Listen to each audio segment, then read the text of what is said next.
Today at Penn Dixie Fossil Park and Nature Reserve, we're looking for poop. Mel, what are you doing? It's this way. Oh.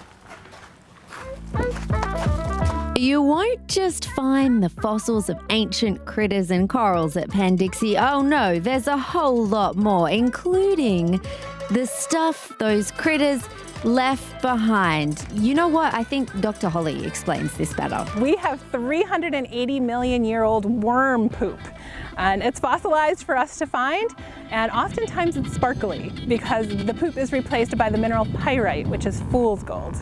Fossil poop, its scientific name is coprolite, so it has a fancy science name, and we can find fossil poop in everywhere basically on the planet in the different rock formations. Dinosaur poop is also very common in rock shops in different places, which we have an example of here.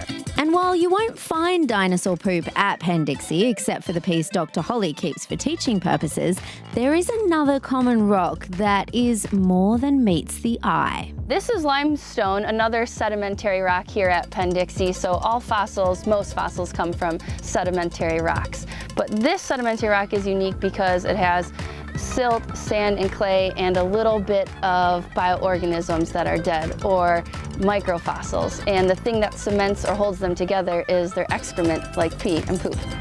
And now we will never look at limestone the same again. So these little critters or animals, when they were alive, they would have been at the bottom of the seafloor or benthic, because you have to use your imagination, this is all underwater. So this benthic foraminifera, or lower level animals, would then die and then stack up over and over and over and over, and eventually all the water would get squished out, and then they fuse together with their excrement still there. It's a great building material. If you want to find a fossil in the limestone, you're going to have to work a little bit harder when you come. You might need some extra tools versus the shale, which is very crumbly and falls apart very easily. But that's not to say you can't find good fossils in the limestone.